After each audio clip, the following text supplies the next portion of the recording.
Good morning, good evening, and keep it tight. Welcome to Liquidmatrix Security Digest episode 0x72. We're back. And here tonight are myself, Dave Lewis, Will Knoll, Ben Shapiro, and James Arlen on the Wheels of Steel, such that they are. I should point out that this does not represent the thoughts, intentions, or plans, strategies, world domination of our employers, girlfriends, wives, belly button lint, the militant wing of the Girl Guides as well. It is solely our personal opinions. We make no guarantees to the accuracy, validity, relevance, importance of anything we say or do here. My portion of this podcast has been brought to you by Hotel Room Service Food and, Airplane Coffee and Windows Exchange. I strike at thee from hell's black heart. Windows Exchange? Well, I think he means Microsoft Exchange, but yeah. Exchange is, I have no love for Exchange today. Who still uses Exchange?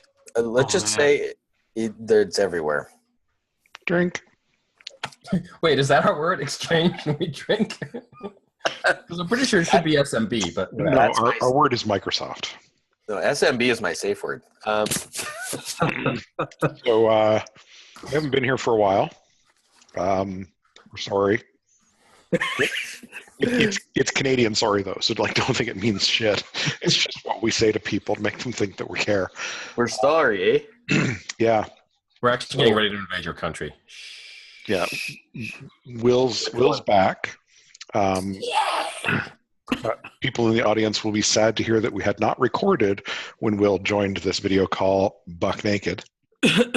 Well, you can't substantiate that. All you do know is that there was no shirt. And I'm very glad that I showed up late. Mr. Trump. Would you like to talk about firing Comey while you were thinking about Russia? I'm fairly certain that given Dave's proclivity for it's a pantsless day, that you're just doing the Liquid Matrix thing. Pants are highly overrated. Here, Can neither confirm nor deny, but yeah. Just get color on me. Whatever.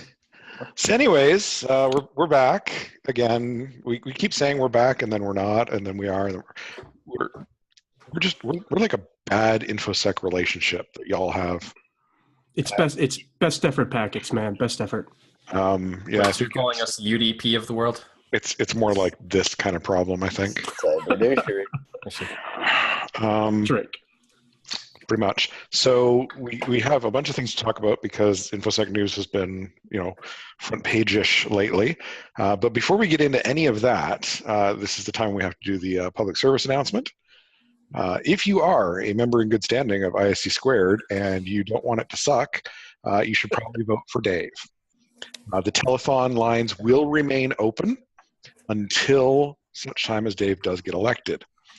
We'll be interrupting the program every 6 minutes to help you remember that in order to keep PBS on the air, Dave in the, the Star Chamber of ISC Squared?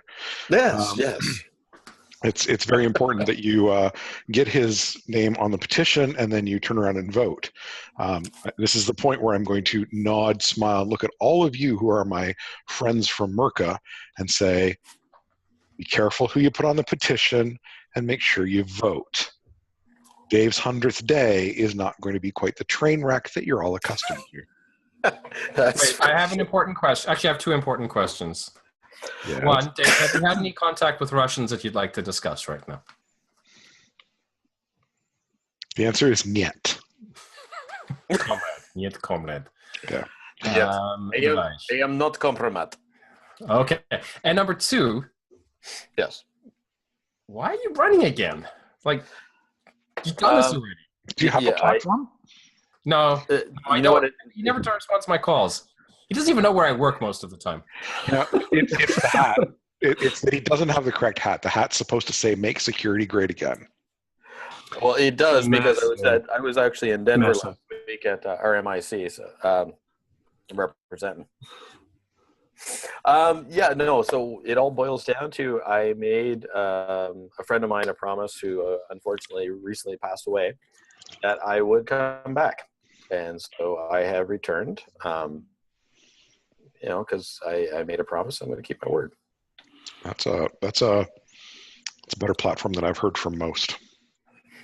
Do you think there's any work that you had started with IC Squared in the past that you specifically want to continue on if you end up taking a win? That I specifically want to keep working on?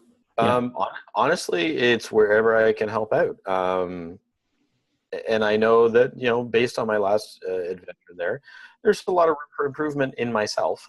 Currently there's a lot of good people on the board. I mean, we've got, Jennifer Jabush, we've got, goddamn, MS, we've got Dave Kennedy, and so on and so on. I mean, there's really good people on the board right now. And it really boils down to, it's an opportunity for me to do a better job to help the membership. And,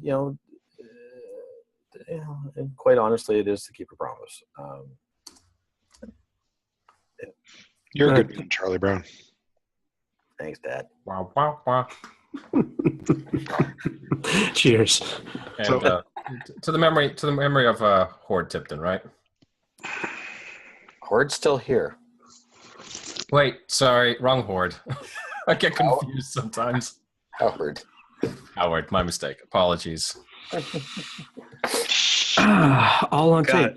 Wonderful. God, I hope Horde's not watching this. Recording so much. Just to say that. I'm sorry, Horde. It's so hilarious. He was entirely my fault. Yeah. Because he's asking me in Slack, and I'm like, Oh, sweet mercy. Oh, so should you make it back on the board? We have all the tape of all the buses of everything you said. So, oh, please, they got plenty of pictures all by themselves. Wait, hang on a second. So, if he gets on the board, and given everything that we have that's recorded about, yeah, hours. That means I can actually get my CISSP back without doing anything. Mm-hmm. This is better than those alleged videos in a Russian hotel. Well, he likes to be clean. I mean, who spends that much money on showers? We all know that Dave likes TCP and UDP. Oh, that's so weak. Yeah. Is that what you were saying? Oh, dear God. No. Stop it. No more dad jokes. I get all of my fun and games when we do this, 4 times a year recording of the podcast. We had a really good clip going. Was it last year? Mm-hmm. Yeah. Yeah, and then we all got busy. And Will stopped showing up. Kid. Because he had to go across state lines. Well, on the upside, I start, or downside, I'm not sure. Universally stupid. I started a new job in about 2.5 weeks, and I'll self-dox on LinkedIn at the right time. But I'll be traveling every other week for the first while, so that means I'll have some availability because I won't be putting children to bed for the. You're gonna love the living at home halftime life. It's a temporary thing. I hope. So. I said that 4 years ago. What does Miko say? There is nothing more permanent than temporary. Also, nuclear missiles. One thing only, Vasily. One thing. Oh my God, we are so going to hell. No, we're not. Oh, yeah. No. Dude, I My have people all don't go to hell. this past. So, okay. All right. Shall we move on to? Something? Right. Let's do a show or something. Okay. Yeah. All right. So I have a commercial I have to give at the end. Just remind me of that when we get there. That isn't about voting Dave. But let's get Why don't you do it right now since we're in the middle of this? There's absolutely nothing in news or breaches. I put something. No, nothing happened. No, nothing happened. All right, I'll do my commercial while you guys go put notes into the show notes, right? That's not what I'm here for. I want to cry. You don't want to cry? Seagate. When you don't want your data anymore. Oh. Drobo. Not even once. So we're never getting sponsorship from either of them. No, that's fine. I didn't want it. Oh, we don't do sponsors. All advertising got stripped out. December 2016. There you go. It's game on. It, however, has been 6 minutes since we last checked in on the telephone to get Dave reelected. Let's go to caller number 7. Have we had? Caller number 7. Wait. How much would you like to donate to the Dave vote? 1 vote? Okay. Can we get a running counter on the screen of the number of emails that we received to vote Dave at liquidmatrix.org in the down air? Yeah, let me check something for this. Let me see. 0 carrying the 0. Still 0. Yeah, it's super depressing. Feel love. I don't know why we you should got. actually stream this live. That would help. Why don't, If we did it live, it Contrast, would be a lot. not enough. There you go. I can't. Yep. There we go. why don't you have better people on this, Dave? Who's your campaign manager? That Wait. would be me. Do you know where Kellyanne is? Where who sorry is? Kellyanne? Miss Conway? Yes. Busy. She's getting her human suit cleaned right now. They tend to itch after a while, you know. I lube up them scales. You have bad bandwidth, Dave. Just I no can't idea. say something. I'm in a hotel. Yeah. Starting the 6-minute clock again. Now that that's All over right, with. go. Yeah. Okay, let's get into this. So we've done the Dave thing. No, none of us have done Dave. Thank God for that. Seriously? I think we almost killed Will. It looked like he choked there. Not too bad. We can try for harder. We can get a better spit take out of me this round. I'm just worried look, Jamie Jamie- will explode. Look. That's an acceptable term in the film industry, man. Yep, you're right. Breathe, Okay. breathe. Okay. One day somebody has to get Hoff to tell his story about, oh God, what was that? I forget her name. She was like an 80s or 90s actress. She was hearing impaired. Marley Matlin? Maybe, I think. Hoff's got the story of how he may or may not have gone out on a date with her, and then, I don't know, shit got down and she was screaming at him afterwards. It's a great story. If anybody can find him, you should ask. Was her stage name Eternal Blue? No. Oh, yes. Nice segue. We're totally going that way. Okay. Let's talk about MS 17010. 010, yep. Which is what then? Does that make that the third? No. What? MS 17010. Sorry. There are three types of The people. binary joke. Yeah. Yeah. I'll shut up. Count binary and those can't. There are no binary jokes. Okay. There can only be one binary joke. All right. So I know what I want to talk about with Eternal Blue and WannaCry, but somebody should talk about WannaCry first. Somebody go. Okay, so there's this thing that happened wherein we had a worm on the internet. It's not a ransomware attack, it's a fucking worm. You contract it in your organization and it spreads around wildly. Can anybody note for me the number of antivirus products that caught this worm? One. I had this. Who was it? They got props. Windows Defender.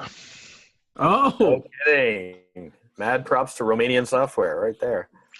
Yeah, so all that money that you PCI'd on AV, you pretty much just took it in the DSS. You've been saving that one. For a He's long, been working on that one for days. it's been a long day at the office today, man. Long day. The thought of recording this has been the joy in my day. So the joy in my day was... Well, no, but hang on.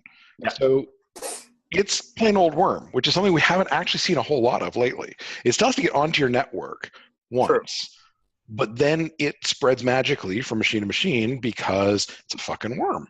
It isn't. It had two modalities, though. It isn't a per infection thing. So it's not that you had to click on something. It's that some jackass in the same office full of misconfigured computers as you had to click on something. Sure, but its primary vector was email, but it was spreading over the internet via SMB as well. Spreading through the inside of an organization via SMB v1. Not spreading across the internet. It's spreading within organization. I don't remember where I read this, so I may be horribly wrong, but I do recall seeing something about people who, for some strange reason, like to expose their SMB ports out onto the internet. Absolutely. I went on Shodan, did a quick cursory search, and I came up with 1.3 million. I saw that Kevin Mitnick did the same thing. He got 2 point something million. So he has a better Shodan than you. Got it. Okay. Apparently, yeah. But the point is, regardless of how you got it, as regards to how your organization got it, you may have gotten nailed even though you know not to click on shit. However, you got nailed because why?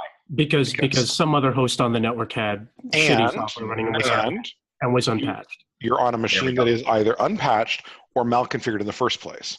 Yeah. You shouldn't be running SMB v1. You shouldn't be not being patched. Stop. So Joey, when did the patch come out? All right. In March. Yeah. So hold on. Let's play devil's advocate. As much as I hate to do this, think about vendor-delivered software that is stuck in a certain rev, and they can't update it. Otherwise, it would fracture the contract they have with the vendor. So you have these hardening problem. Turn off services you don't need. Even shitty ICS companies know that. Even shitty ICS You and I both know this. Know to turn off our services because an auditor told them to. Wait, hang on a second. You understand there are many companies out there like this. Many companies out there. Because they don't have the wherewithal, they don't have the bench strength to have people on staff that say, this is wrong. Or they're handcuffed. And that's probably why primarily they were seeing infections where you have all of this older legacy technology that's stuck behind a bunch of technical debt because the systems traditionally can't come out, and health organizations don't have time or the money or the resource or the training to get anything done about it. That's just one example of a vertical. Sorry, go on. Yeah. Well, no, but that's the statement there. I lost my train of thought. Yeah, so NHS gets hit in the UK, and that's where it sort of first caught everybody's attention because NHS got nailed. And NHS, for those that don't know, is the national health system in the UK. It's like Obamacare, but better. Anyways, so they get hit, and why not? Because they haven't patched anything. Basically, right? That's how it spreads. Yes, somebody had to click on the first executable that arrived by email. But then everybody else who gets hit is, as you said, Jamie, on the network. And I've sat in, and I'm sure we've all had this sort of conversation. I've sat in a room with, directors of IT at hospitals back in the day, a long time ago, and these guys look at me and say something to the effect of, "We're in the business of saving lives. We can't afford any delays or logins or anything like that." Yeah, Dave and I know about stuff like that. Right. Oh, we can't afford any latency. No, and we can't have people log into machines. There you go. It's like the same stuff that Citizen Lab was the ideas that Citizen Lab was trying to put forward with reporters and anything like that, is that if that's the case, then we need to start spreading a culture essentially of this being about hygiene. Is that it's not a question about like, we're in the job of our job is to save lives. Well, then you have to sanitize your tools. Every tool that's used in that hospital, that's used in that ER or whatever, gets sanitized, put into the little box, and it gets cleaned up. We have to do the same thing with the computers. Otherwise, you can have the same type of virulent outbreak that does X, Y, Z. Right? Yeah, it's funny. So it's a cultural problem too, I guess. Oh, totally. Yeah. I was over at the parental units for dinner when I think last Friday night, and my dad, who's an AS400 sysadmin from back in the day, so what do you think about all the worms and things, son? Okay, it doesn't talk like that, but let's pretend for a second. And my response was, I'm empathetic to the people that it's affected, right? It sucks for them. It sucks to see that ransomware prompt on the screen. It feels horrible, and we should remember that. But at the same time, I feel no empathy for the organizations that consciously decided not to patch, or didn't consciously decide but failed to think about patching, or made the business decision that they weren't going to. That's the one. And that's fine. You made the business decision. But now you have to face the consequences, and either you have to decide to pay the ransomware. Side note. What's the current earnings of this little endeavor right now? Well, see, this is one of the curious things is I've actually been collecting the screenshots as they pop up on Twitter and other places, and I noticed there's multiple wallets. So it varies depending on what wallet you're looking at. I thought there were only 3. I've actually got about 6 or 7 now. So what do you know what the number is right now? Give or take what you've seen so far? The last one I looked at was about $4,000 in Bitcoin. So was it? Oh no, actually, it'd be sorry, be about closer to $6,000 US in Bitcoin. So I've seen so far as of earlier this week, I saw it was up to about 80,000. That depends on which wallet you're looking at, right? So the one I was looking at was I think it had 3 wallets that it was tracking. Okay. And this was the one that if you see a number of news articles are talking about hackers have only made 50,000 or something, that's the one that's tracking it. And yeah, they were up to 80,000 a few days ago, but that's kind of interesting. I mean, the first thing is they earned $80,000. One, at the time they hadn't seemed to have drained the wallets at all, which is interesting because you think they'd shove that all through remixers and anonymizers. Go to Dave, emails 0. Thank you, Vanna. Back to the phones with you. And so they haven't moved any of that money out. That's interesting. I mean, not that the cops can show up and seize it, but still, you'd think they'd start shuffling that money out pretty quickly and making it evaporate. But 2, they've created, it's such a pervasive attack and affected so many organizations, including NHS, among other government organizations around the world, that you're pretty sure now that cops are looking for them. And so $80,000. Yes, but Bitcoin is an anonymous cryptocurrency, as reported. But they'll be found eventually when some silly Russian idiot goes and says, "Look at my bling." But it's an anonymous cryptocurrency, according to what I saw on Fox News. You also saw other things in Fox News we won't repeat here. But here's the kicker of all. I mean, there are 2 fun parts that came out for me. Day job, we start receiving emails from customers going, "Are you protected against WannaCry?" Of course we are. We deployed the patches back in March. Go away. Stop bothering us. And our system was configured not to use SMB1 in the first damn place. And we have this thing called a firewall and mail filtering and web filtering. And we've segmented the networks between different domains of machines. It's not one big flat network. Apparently. But here's the kicker for me. And I'm going to segue into the thing that you just raised on the chat channel. And I have no idea how to pronounce this, so I'll try. Yeah, I don't know. Yeah, let's all agree what I'm about to say is the way to pronounce it. Sure. So here's the thing I concluded. One, the guys who made WannaCry, or the people who made WannaCry, have created a world of hurt for themselves, but they're also jerks, and not for the reasons that you think, but they're jerks to other hacker crews. So as it turns out, the exploit package that was leaked by the shadow brokers included something called ETERNALBLUE, which is the basis for the WannaCry attack. At least one researcher, possibly 2, noticed that when they were looking at what they thought was a sample of WannaCry coming in, turns out it wasn't. It was actually a sample of something called, and I'm going to try here, ADLCuz. Gesundheit. Thank you. Sure. And ADLCuz is not a ransomware cryptor. ADLCuz is a Bitcoin miner. And it's been running around for the last 3 or 4 weeks, silently installing itself and doing Bitcoin mining. Jamie, it's an anonymous cryptocurrency, by the way. Oh, thanks for that. I heard it on Fox.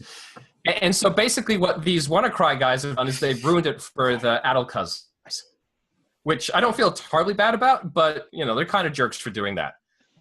So yeah. Well, my favorite, sorry to back up for 1 second. My favorite was with WannaCry. I was looking for that domain that didn't exist, and then it got registered, and oh damn, it didn't work. Well, that was a sandbox detection mechanism. Yeah, bad one. Right, and I'm pondering whether or not the researcher, okay, good that he did it, but maybe next time, lesson to the world, let's be a bit more circumspect. When you figure out a way to stop a massive malware outbreak, try not to announce it to everybody, because eventually, apparently, the bad guys also read the papers, they open their papers in the morning, it's about malware. Honey, well, they could also check to see if their numbers were just dropping and whether or not the domain was registered at the same time. You got to give the guy kudos or high five, but at the same time, yes, coordinate, become a cabal. Haven't you ever wanted to join a cabal with other fucking researchers? Do that every other Tuesday. So, anyways, so we should sell Avon, is what you're saying. Will that help fund your campaign at all? No. Okay, no, let's not do that. Jamie, any callers? I'm still working on that right now. I think I've got an inbound. I think I've got an inbound. There we go. I'll let you know. So, anyways, where was I? I totally lost you. So here's, I mean, the big takeaway. Pissed off the guys that were Bitcoin mining, yeah. Yeah, they ruined it for them. But here's the thing. So, everybody who's in the, I'll call it the vendor side, receiving emails, are you defended against? Yes. Okay. Yes, Jamie. Sorry. Go ahead. Okay, we're working on it. Just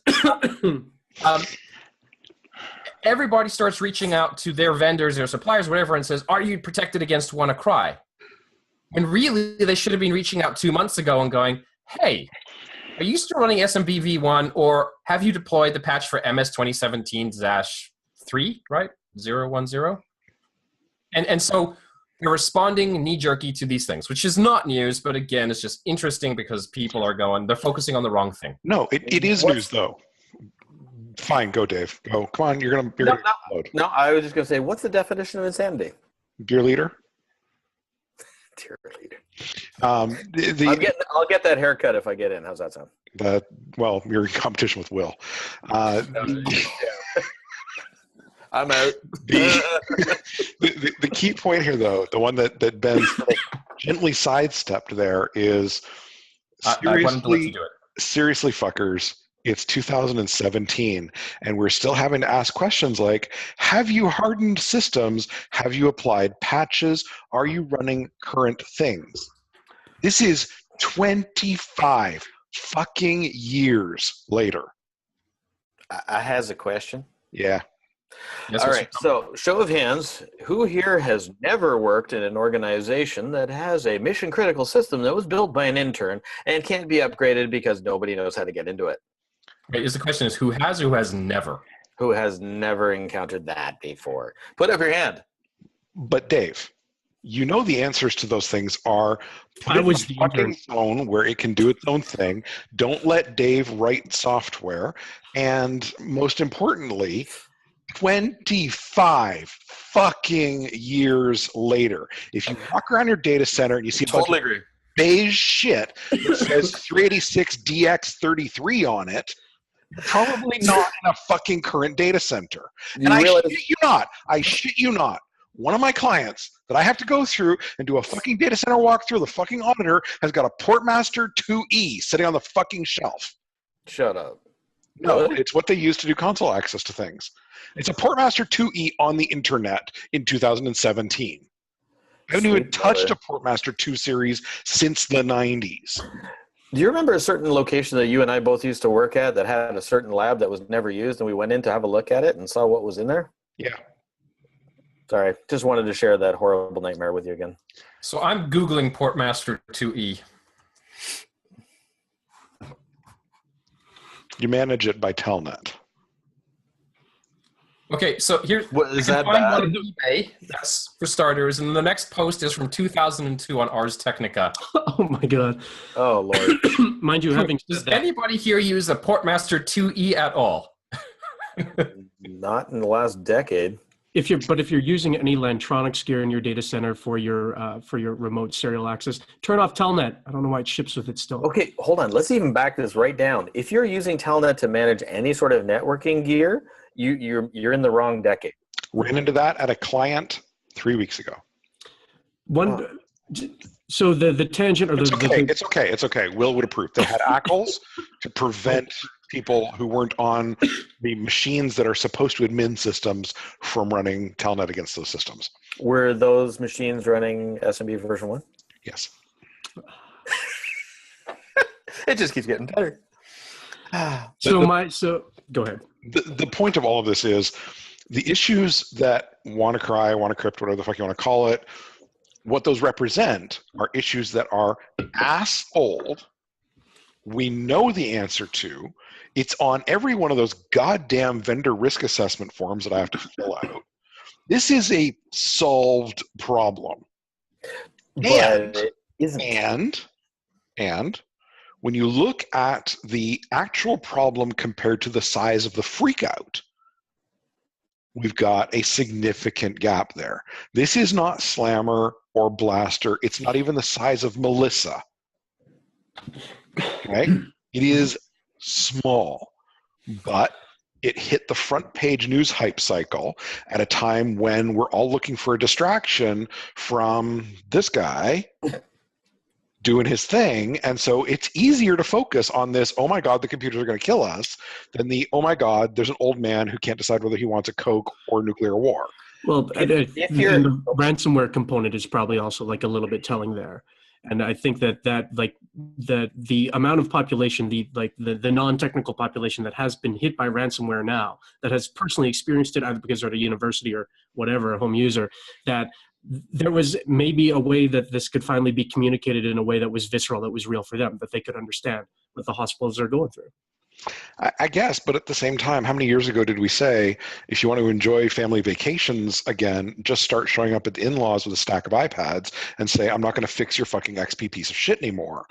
People are dependent upon all these systems. They're not willing to spend the bare goddamn minimum on it being of reasonable quality. Let's go down that route for a second. Yeah, exactly. Sorry, I got to jump in here. Okay. Look at the budgets that are available for security teams to tackle these problems, the bench strength that they have within their organization to tackle these problems. I'm playing devil's advocate. Somebody's got to take the other option here. Look at all these different aspects, like organizational quagmires where they are stuck because this particular group owns these systems, this group owns these systems. So we've seen it before. Who is going to stick their neck out and actually take one of the major AV vendors to court and say, what the fuck? You guys are missing the point. Buying your shit for 25 years, your shit stinks, fix your shit. Okay, oh, yeah, and can we get that console? My time. Yeah. So Ryan, I don't just... Whatever, Dad. Listen, well, thanks a lot. That's really classy. Look here. Whatever, Dad. There. Whatever. You know, it's great that you're a dad to tweens. As if. just there was a gap. You can make your point, Ben. When I was your age. Actually, that'll be in a few years' time. Yeah, anyways, you got some row there, dude. Lots of time. All right, so yes, the AV vendors, people should have a conversation with them with words that are important. And yes, there are security teams that have lots of money and being paid for. But here's the thing we're all kind of missing. You know, as much as we make fun of it, patching is hard. And it's not hard because you can press a button. That's not a problem. But we've all seen code that is written and linked to some specific DLL, and the company or the vendor or whatever doesn't have sufficient, you know, continuous integration or automated test cases that when you roll the patch out, you know whether or not it's going to break. And so here are companies having this really difficult conversation internally, and they're going, we don't know if our code is just going to fall over and die and see the mission critical app written by Joey when he was an intern. And so I come back to this idea of patching is hard because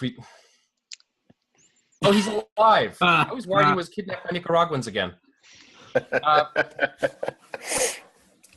Patching is hard for other reasons other than pressing the button. And until we can solve that problem so that we know that when we deploy a patch, things won't fall over by like decoupling library dependencies or something, this is going to be an ongoing thing. Microsoft, somebody's got to figure out when I deploy a patch, the system doesn't need to reboot. And when I deploy a patch, it doesn't mess up version dependencies. Then this problem goes away. Yeah, but we're not saying that this is like continuous integration is not an idea that showed up this week or this year, right? No, like, it isn't. Yeah. No, but my point is that we wouldn't need continuous integration and testing if deploying a patch wouldn't break things. Okay, fair. Yeah. No, he really, man. Okay, yeah. Cheers to that. We miss Seacrest.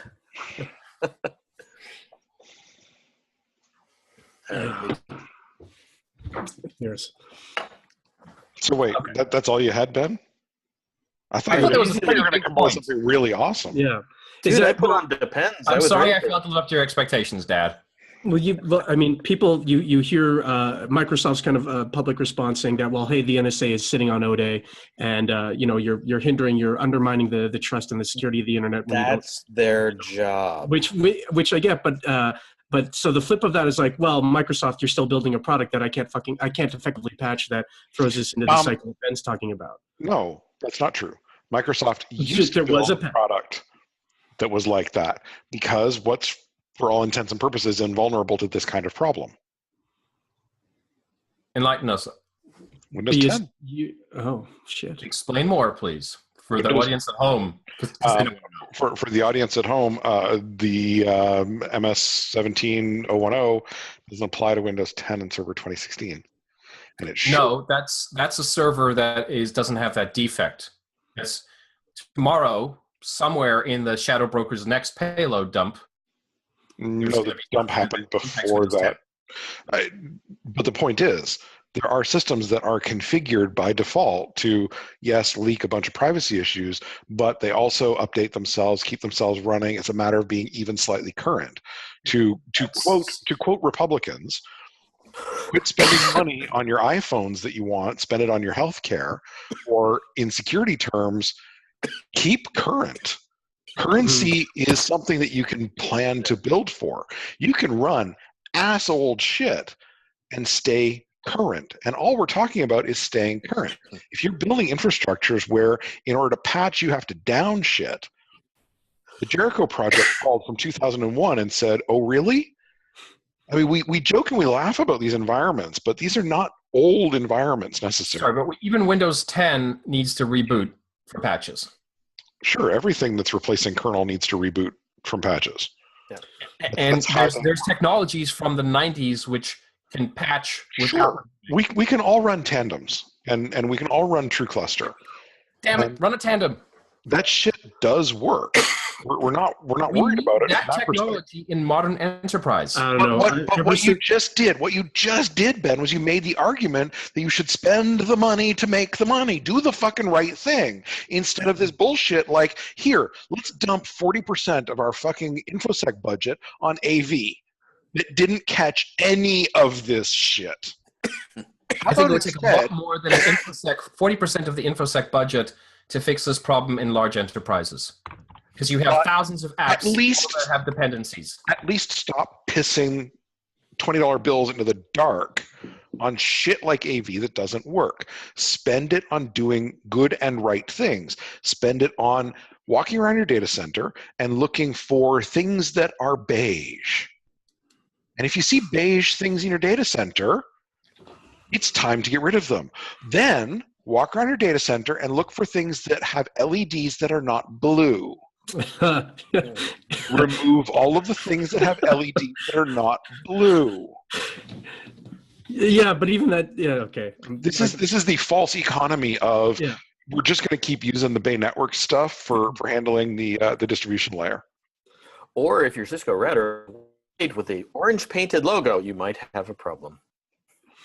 I don't know, man. I've moved into the startup world, so now yeah, but your world now consists of it's all ephemeral. It's been up and down at the flick of an API call. Yeah, that's right? Fair. That's fair. Ephemeral servers that don't have any dependency on the underlying layer because awesomeness of Docker, et cetera, et cetera. Not every enterprise can go there. So, Jamie, I'm agreeing with you that, yes, we should be spending money on solving this problem and not necessarily on placebos like other old technology. Oh, it's not even placebo. It's friggin' witchcraft mumbo jumbo. It is not doing anything positive to help the problem, and in fact, it's actively making it worse because it comes with a false sense of security. When you sit across the table with the douche salesperson from Symantec who tells you you're going to have an integrated management console by 2002, and you still don't have one, Let it go. because you're still waiting for it to be a fucking functional product, that's where we're starting to see the point where you're doing dumb shit. So whether you're out there buying snake oil shit or whether you're buying the same thing you bought last year hoping for a different result, you're still punching yourself right in the ding-ding without needing anything else to help you. Okay, but solve this problem for me then. Sure, I'll solve your problems, no problem. Thanks, buddy. Wait, do we need a consulting agreement? Huh? Do we need a consulting agreement? No. Okay, good. We're already All working on that on the backside. MNDA, right? No comment. Anyways, all right, so let's ignore enterprise for a second. Let's just talk about the user. Okay. Okay, and I'm not talking about mom and dad who can probably reboot in between watching Dalton Abbey on their x86, something or other, 86, right? Netflix stream for that, right? Anyways, I'm talking about the corporate user who is in between that middle of that very important email and that very important spreadsheet. And they won't say okay to reboot, and they keep going defer. And then you force it. Right. And then you're the evil, horrible person for forcing it. And of course you had to force it because eventually things go stale. We need to solve that problem too. In your security awareness training, did you cover off the idea of hit save?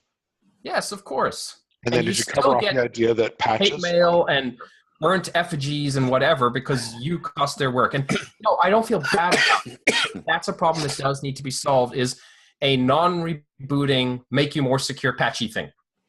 Yeah, which would be great if the underlying operating system could support it. And for now, we're dealing with, you can't fix that shit.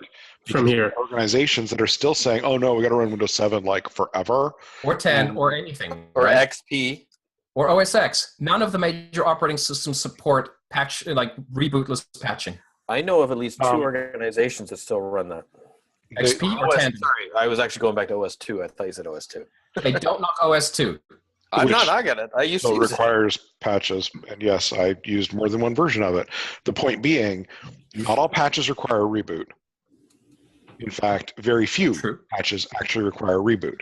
And when they do require a reboot, you explain to your users as part of training that it really does matter. We're not doing this because we hate you. We're doing this because this is actually a real thing. That's not the point, though. It is the point. No, it's not the point, because they will keep hitting defer. Eventually, you have to force it. Well, but at some point, they have to leave the office for the day, right? That's the best time, because the next morning, then the hate mail flows. Yeah. See, what I'm hearing from you, Ben, is you're supporting the ongoing argument of IT sucks instead of supporting the argument that says, if you inform people in their language of the importance, they will work with you. Absolutely. No. I'm agreeing with you that is an essential thing. Communication is the foundation for a successful outcome, period. But more communication and more angst is caused by the fact that a reboot has to occur. And I think we need to be cognizant of that fact, is because that reboot happens and people know what that means, even if they understand it, they're willing to defer it because they place their own objectives higher than the security of the organization. And no security awareness program is ever going to solve that 100%. So you're always going to have somebody dangling out there that isn't patched because their email was more important than protecting the corporate whatever. And that is a progressive discipline issue. I agree that that's the solution, but this problem would go away if. So here's where I'm going to jump in and say, Sid Dragon, Chris Roberts, has a great idea. We were on a panel last week, and he said, at this point, when you get to a user like that, you take them out and you taser them. No, HR says you can't do that. I tried. Anymore? Aww, taking all my fun. But yeah, okay. So you taser, like I know you're being silly. I get that. Totally being silly. Yes. But let's just run with the tasering the user thing. I want taser over IP. I have to finish that RFC. TSP. RFC. TSP. Tasers over IP.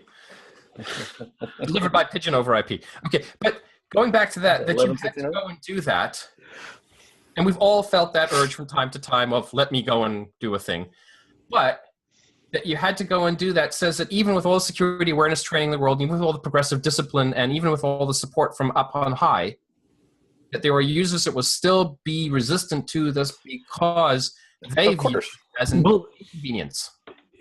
And this is because I've never worked like administrating a large Microsoft house or anything along those lines. Never saw what happens with GPO at the end user.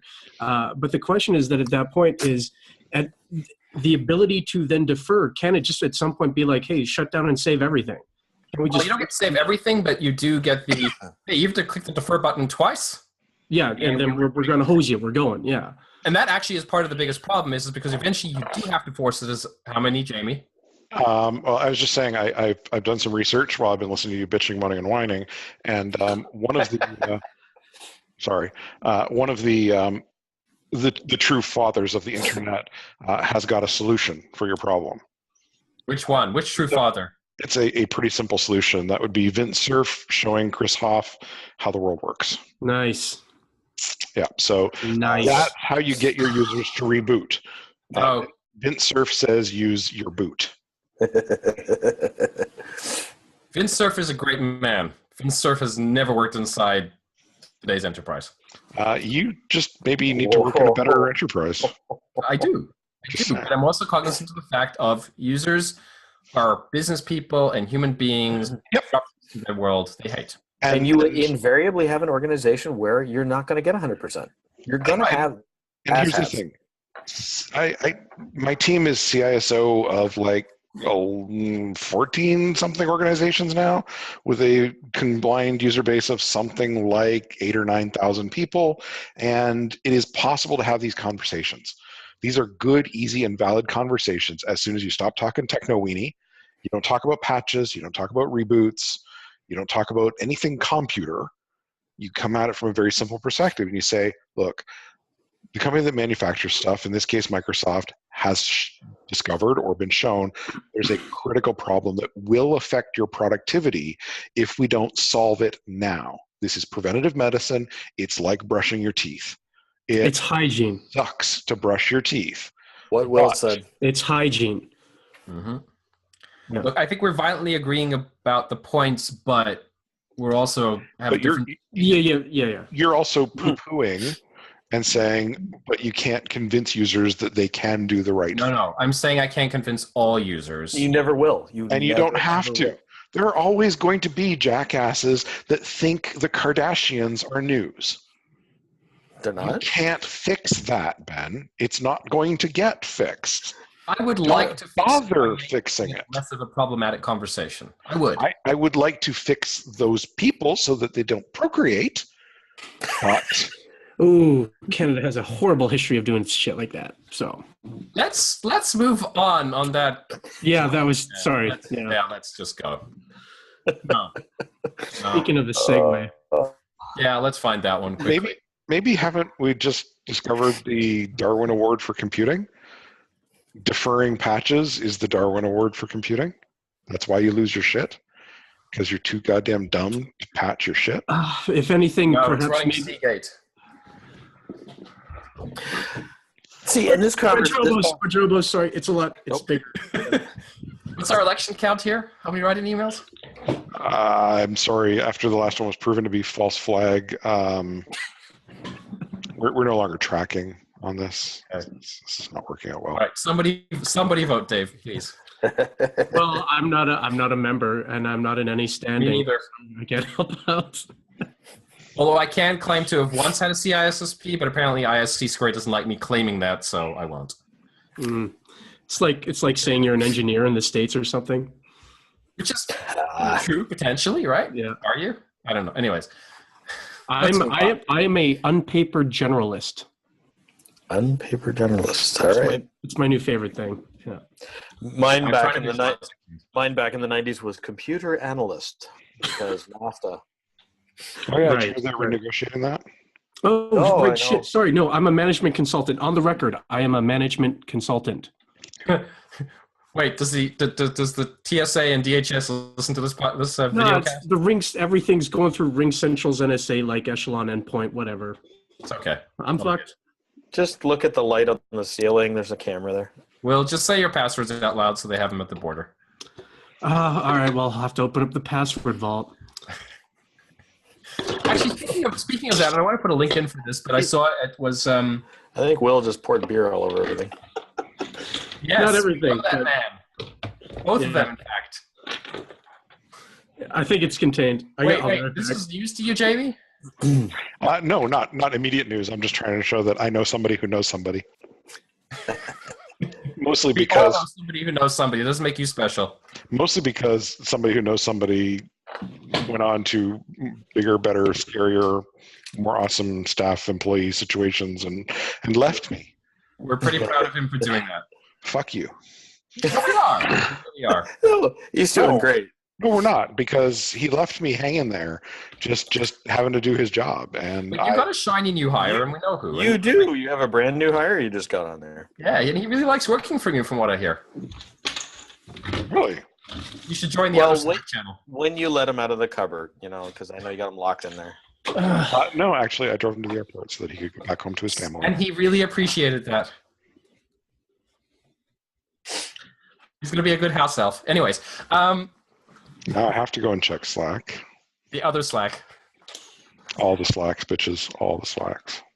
The Canadian InfoSec one. I'm at 3. I'm sure that somebody's at many more than that. I'm at 1, 2, 3, 4, 5, 6, 7. And I'm not logged into the one that you're talking about. Oh, he wins. He wins. Oh, shit. You have. And now, how many do you have multi-factor turned on? All of them. And how many do you read on a daily basis? There's only about 2 that I don't use with regularity. Which is why, if you're the ones that you're on, respond to, you have to say it 3 times before he shows up. I don't say that I necessarily respond to messages from you. That's mean. Thanks. Hey, no problem, man. I'm here. Sharing is caring. It's really not in this circumstance. If there was one thing that I could say, actually, just to tag the end of that discussion, kind of coming off of the thing that we were talking about, the end user, is that this has been actually an exceptionally. See, I'm on the channels you're on. You are. Been actually really productive time of getting family and friends to back up. Yes. So yes, it's a worm. It's it wasn't one of its vectors was coming in through email or whatever. In the conscious mind, they don't know the difference between a worm and a malware-ridden whatever. So this has been really good at getting friends to do that, and other friends who have been hit with ransomware lately. The thing that they when they were told that, oh crap, your machines actually could be going out and infecting other machines when it's on your home network. Sorry, there isn't a tool to decrypt your files right now or whatever. Like, well, shit. And they accepted the loss and they wiped the disk and did a fresh reinstall. So the statement that I've been using is like, everybody back up now. And if you do get hit with ransomware, back up the ransomware files. Because even if there isn't the open source cabals haven't gone out and defeated that crypto yet, there's a chance they might. There's a chance. There's a very good chance of that. Yeah. So back up. Tell your family and friends to first off do a backup today, now, tonight, or whatever, because there's a ransomware worm spreading. It's in the public conscious. Lean on it. Use it. But they have. Huh? There's a Windows XP decryptor for WannaCrypt just being released. Oh no, I mean she was hit with Spora. Oh. Yeah. Okay. Never mind. But the statement holds like yada yada. Yeah. Moving on. No, I follow. Yeah. And we're all back to 1993 when we explained to people how to start backing up their shit because they got on the internet. And then 2003 when we taught them how to back up their fucking digital camera pictures so that they'd still have pictures of their children when they got older. And some people didn't listen to that advice, even though I remember sitting at 229 in the kitchen showing you, Mr. Spiro, a picture of my kid on my digital camera that was brand new at that time and saying to you, I really need to put together a backup program for this. And you not caring enough about remembering talking to me to do it for your damn self. I assumed. Wait, when did we have this conversation? At FSC. I do not remember this at all. That's because you have, like me, shut out most of the time that you spent there. No, I don't. I don't remember that conversation. Yeah. You sure wasn't with a Richard? No. Okay. You say it happened. So that's a lot of like. It's when you were using an IPX as a monitor stand. Oh, the memories are good on that one. Yep. What What are we talking about now? I do. Wait. Are we still doing a podcast, or are we just sitting around shooting? We're just remembering things because we're old. We've completely thrown the template out the window. We're just why not? We do this so infrequently. Who needs a template? We're pros. All right, let's we're right well, back okay. at old people and rocker sitting out front of the Cracker Barrel talking about how awful life is with these newfangled kids. Get off my lawn. You know what? 1 pint at 6.5?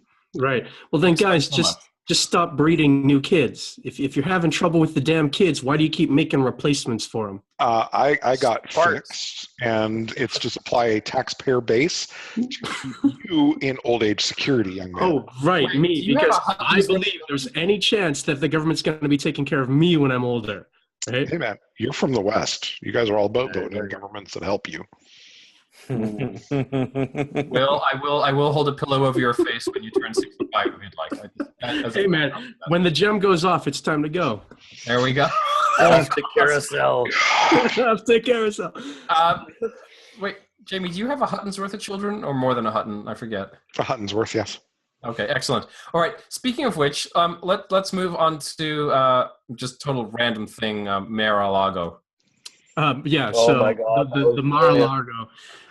And well, this is because maybe I kind of wanted your guys' advice on this because obviously you're as breeders, you're much smarter than my non-breeder younger. But basically, so it comes down to that Gizmodo does this piece on whether or not they could hack Mar-A-Largo, and the idea is that at the summer resort, they drove a little boat around. They had the antenna or like some other antenna out. They were seeing what wireless networks they could find, what printers they could identify, what web security could be hacked, all of that type of stuff.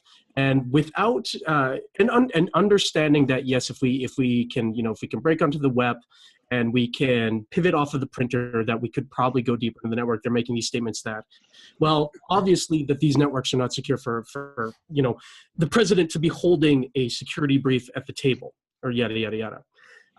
The thing that I'm wondering though is in terms of either in terms of journalism or in terms of the law, like, is this legal? What they're doing? They were connecting to servers. Whoa, back it up. Hold on. When I say connecting, when they were connecting to servers to check if certificates were signed or anything like that, they're doing that either from their office in New York or they're doing it over the connection. Hang on. So whether or not we think it's reasonable because everybody else in the world might do it, Shodan, etc., Masscan, etc., Jamie's point, CFFA is so broadly written that even breathing on a computer without authorization gets you in the slammer. But without authorization means browsing to a website. So here's what it is. What you got to do is you got to get your attorney general and you got to sit them down. You got to say, look, I think we really need to replace the head of the FBI. And that will make it legal. Well, the issue is the same one as all of the issues, and that's that much of what we do on a day in and day out basis is probably illegal somewhere, or at least against regulation somewhere, because the book of law and the book of regulation have gotten to be so large that they include crazy shit that should have been taken out years ago, either because a court invalidated it or not, and there's shit that don't apply. Like, can you which there's a province in Ontario, or sorry, there's a province in Canada where you need to honk your horn before you reverse, and honk your horn when you're going to make a lane change. But if you actually did that, don't you do that already? You'd get a lot of the fingers. Yeah, all the fingers. 45,000 federal laws on the books in the U.S. And that might be a slightly made-up number, but it's not a terribly made-up number. No. And if you can get those regulations and those laws down to something template-sized, the president will be able to understand what he or she is authorizing. I guess like it's a pivot to bring up the discussion about security research and what is legal and what is moral or ethical. But like in Canada, I would ask you guys then, what is, if you're a young, there was a group or a company that had somebody send them an email saying, oh, hey, do you have a bug bounty? I found a bug. And when they replied back that, well, we don't have a formal one that's in place yet, but if you work with us, we'll include you in an informal one. The response was something along the lines of, I'll wait for your formal one. So this episode, like in Canada, if we're just talking about Canada specifically, what should young security researchers be watching out for? Don't touch stuff that isn't yours, period. Yeah. Look to the case in The Montreal or Quebec. CRA, or the CRA. No, that one's a bullshit one. It's the student in school who found a problem with the school's administrative systems and called it out and got pinned to the wall and hard. Oh, I remember that guy. Career destroying. Or potential career destroying. What it comes down to, I mean, this is the mercenary pen tester's code. If you're not holding a signed professional services agreement and Don't touch it. don't fucking touch it. It's not yours. Yep. Pen test your own shit until you turn purple. That was the day one lesson I learned from a guy wearing cowboy boots. He did, really, was if you don't have the permission letter from the client with you at all times when you're testing, stop. Because he'd had cops show up to his door. Just, and you're curious, you're innocent, you're poking around, you didn't do any harm. All you need is a system administrator talking to a lawyer or somebody at their company going, this kid did X. And it turns into bad outcome. Unleash the hounds. And we all know quite a few people that have had these run-ins with the law, and it really caused them all heartache for the most part. Right. Now, all of that being said, from a moral perspective, people are noticing a thing and putting their white hats on and trying to do the right thing. Nobody's arguing that they're in the moral right, but being in the moral right and in the legal right are two very different stories. And as Mr. Arlen will tell us from time and again, even if they might be legally right, there's still this notion of administrative punishment, right? In the end, you might be fully exonerated, but you might lose your wife and your job and your house in the meantime. And you've been administratively punished. You're in a system you didn't plan on being in. And you lost how many hours of your life to that administrative punishment? Yeah, and the contract too. It was comfortable as fuck. You weren't in a cell, but you were punished. So having said that, then, is what the journalist said in Gadget, what they've done, and now they've reported on this, is that overstepping a journalistic bound? Is that was this advisable how many times have any of you, I know I have, is a journalist says, hey, do you want to go war driving with me and we're going to see what we can get out there? No. I know what war driving is. I assume that it's been done by other people.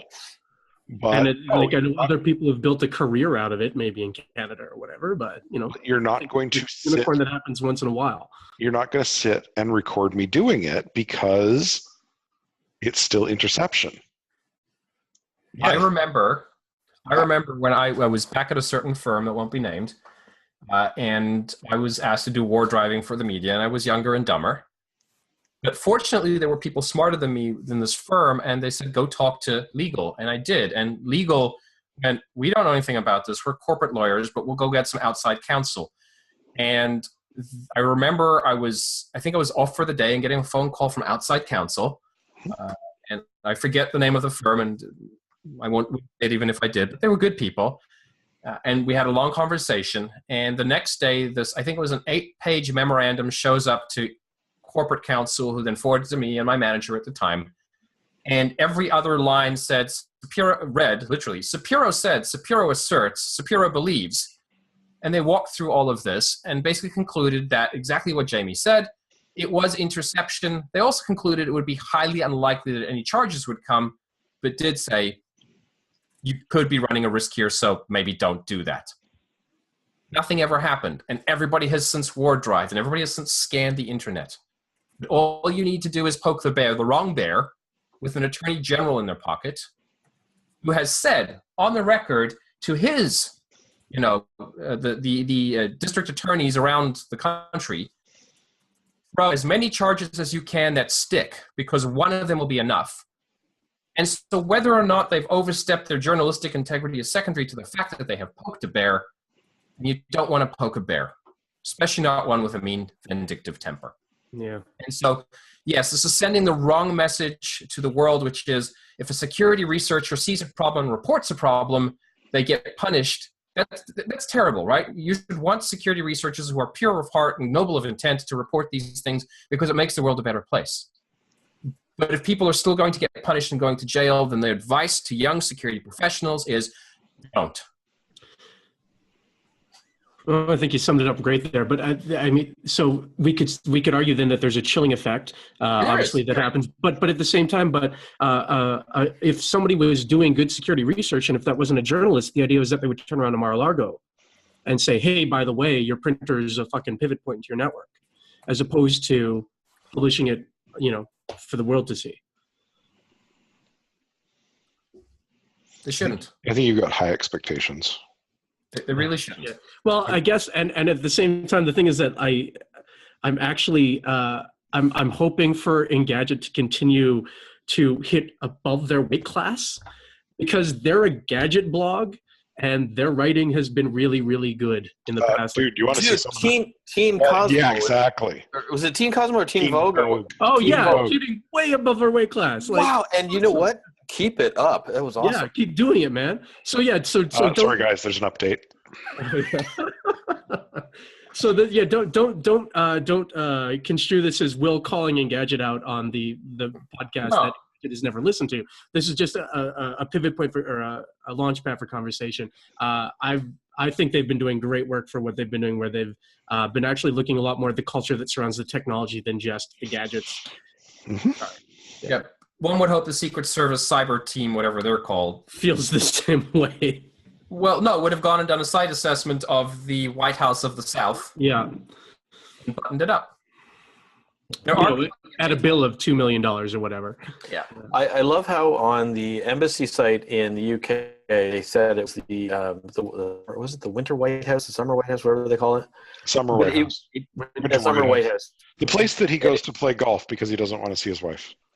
Yeah, Right. but I love how they're fudging history, because this was donated to the U.S. government to be just that. However, about 10 years ago, it was given back, where the government said, "Yeah, we don't need this," and then he bought, and Trump came along and bought it, and he tried to parcel it off, and he couldn't even make a sale out of the thing. Huh.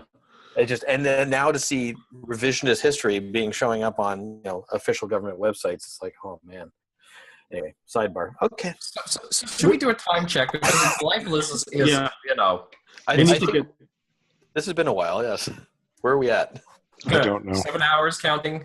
Something like that. Well, yeah, it's been All an right. hour. Let's just go to briefly and call it a night, I think, maybe. Yeah, because does this interface give us a TRT? Nope. No. All right. The recording has consumed all of my available hard drive space. Wonderful. So if we see a cloud of smoke and then you drop offline, we'll understand what's happening. I'll start. I've got. I want to give a briefly for Scott Helms, securityheaders.io, securityheaders.io. Check it out. Quick and easy way for you to throw your website, your web app at, and figure out whether or not you've configured your browser headers properly. Why is that important? Well, even just the exercise of going through and looking what headers are available for you, and then looking at what content you're pulling into the browser while you're building it might be a worthwhile exercise. There's even, he has a free service that he's built out for, which supports a report URI, so that when the security headers are violated, the browser from the client that is connecting to you has a way to give you a message back if you haven't built it into your product yourself. So he's also, oh, God damn it. Lastly, the reason I stumbled across him is that Scott Helms was the dude who did who tore apart the best email encryption service ever last week in the media, where it turned out to be a Raspberry Pi in a shell with the LEDs on the front. So yeah, props to this guy. Check out his site. But were they blue? They were blue and yellow. And it's modern equipment. High efficiency LEDs all the way. All right, who's next? Is that me? That's It's you. got to be you, because I got nothing, man. I'm just here for the cider and the jokes. Just here for the cider. Captain Crunch. We all remember him? Yes. Yep. That was a lot of hipster beer, Will. Captain Crunch. Oh man. Wow. Even more hipster hard soda. Okay. Captain Crunch needs our help. Why? He's going to go through a bunch of surgeries, and he lives in a country that doesn't have a social safety net for people that need help, or at least not enough of one. And so there's a GoFundMe page, and for it to help with some healthcare needs that the gentleman has. And if you are able to and can lend some money, then you should. Or that's about it. There's a GoFundMe link that I'll put in the show notes. You're looking funny at me, Dave. My brain is pulling out pieces of history. Right. The man still is a legend.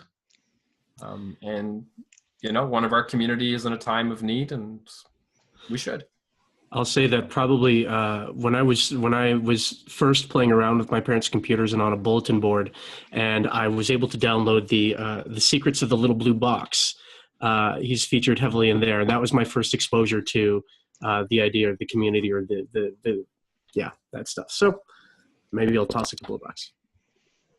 Oh, I can talk. You should too. Yeah. I can talk about a thing. Do it.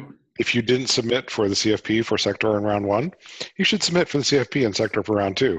And if you showed up for the CFP meeting for Sector round 1, you can put up your hand. If you failed to show up for the meeting for Sector CFP round 1 because some excuse, My wife's birthday, and I actually reviewed all the papers and put it in a nice spreadsheet and sent it in. So, we referred to your spreadsheet a few times. As a beer What's the deadline on round 2 CFP, Jamie? It's like tomorrow. August something. Shut up, Dave. And August changed because Sector's late this year. It's in November this year. And but Sector prefers new research or interesting research. Interesting research. No, we want to see the same faces year after year. Yeah.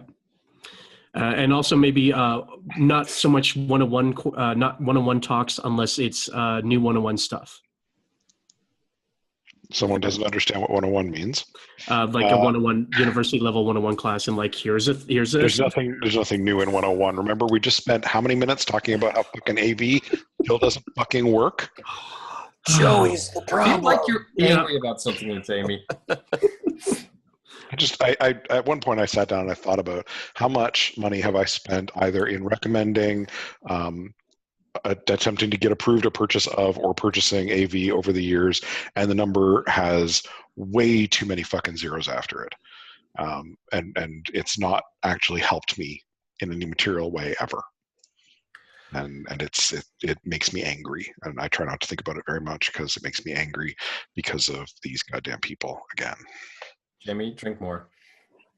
Are you out? You're out? Damn. Okay. Yeah, at this point, it's just licking the inside of the can. I'm in New Orleans. We'll just fall Let's downstairs. not watch that. Yeah. Not pleasant. Not at all. All right. But the last thing that's on this page is something about appearances. And so Dave, you can see him pretty much anywhere. He's a bit of media horror. I won't be seen anywhere until Vegas. I'm currently at NOLACon. No, you're not. You're in a hotel room. Yeah. I'm at a hotel room in Louisiana, and it's downstairs. Why aren't you downstairs, Dave? Because it's nighttime. Okay. You turn into a small grumpy elf at that point? I'm always a small grumpy elf. No, you're vertically You rub my challenged. belly. You rub my belly for bad luck. Will, does anybody get to see you anywhere? Hopefully, well, I'll be in Shenzhen, China, within 4 weeks. I will be at Freezerburn in Alberta, if you're headed to that. And then Las Vegas, and then hopefully the Big Burn out of Black Rock City. We'll see. But you are coming to Vegas? I will be coming to Vegas. I'll be co-emceeing B-Sides LV. Nice. As well as also emceeing. Thank you for remembering. Hey man, I'm just there's a staff. You are keeping the fish in your own damn pocket this year. There's no fish this year. There's Yes, no goddamn. there is. It'll be the one in your pocket. Oh man, that was so much of a pain to get rid of. But yes, so And besides Las Vegas, DEF CON, I'll be there. I'll be in early during Black Hat, but I probably won't be attending Black Hat. and Mr. Spiro. I think new job will require that I be less limelighty. We will miss you. It will be saddening. We'll see what happens. You're going the way of the mat. Possibly. Who's Matt? Exactly. That's okay. That was from the before times. We missed the beard. Still waiting for my hockey jersey. You came later. You say that to your kids? Do you say that to your kids? Yes. All right. All right. Yeah, there are no printed pictures of you. Why? You're too new. You know, there are places on the internet that print. Anyways, moving on. Let's do a Seacrest Says. Has anybody got anything? Seacrest says, Kelly, my job is Kelly. Seacrest Says, apparently you need more than one RAID 1 array. Seacrest says Drobo. Never. Not even once. Seacrest says, grow a beard. You need growth in your life. Seacrest Says, vote Dave. He froze. Oh, no, he missed one. I missed your whole thing, Dave. You know what? I didn't freeze. Seacrest Says, and this is important. Seacrest Says. I have hotel Wi-Fi. Shush. What does Seacrest say?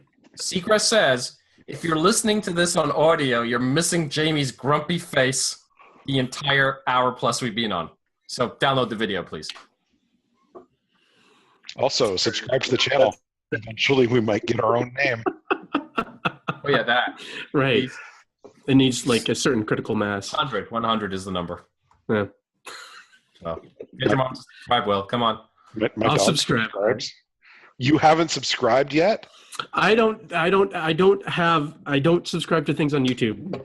I don't like things on Facebook, and I don't subscribe on YouTube. That's hurtful. Period. It's a thing that I do. I haven't liked anything since like I don't know October. Wait, is it not cool as a Sorry? hipster to like things or subscribe to things? Is that the problem?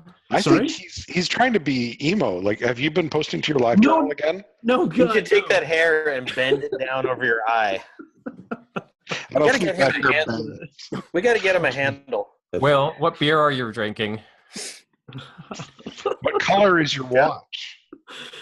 It's a goddamn Pebble too, man. Come on. You have white shoes. Weather You have graph. white, Yeah, It's- yeah, Jamie, you me, bro. It's white. Well, you have white shoes on right now, don't you? Skinny jeans? Anybody? Skinny jeans? Let's go with It's hard to wear skinny jeans when you're not skinny. hoodie with no t-shirt. I got a hoodie with no t-shirt? Yeah. I think we should stop because he might not come back again. No, I'm in, man. This is it.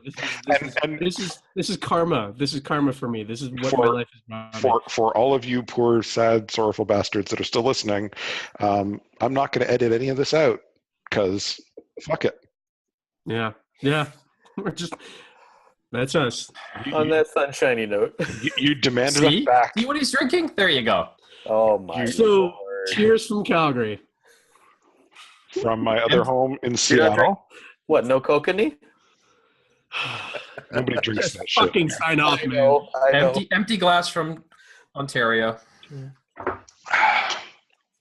And Dave from NOLA. I am unendorsed. Vote Dave, bitches. Seriously, vote Dave. Take care. Vote Dave. See y'all later. Bye, everybody. Wow, guys. Stopping recording. Recording stopped. Somebody's still recording.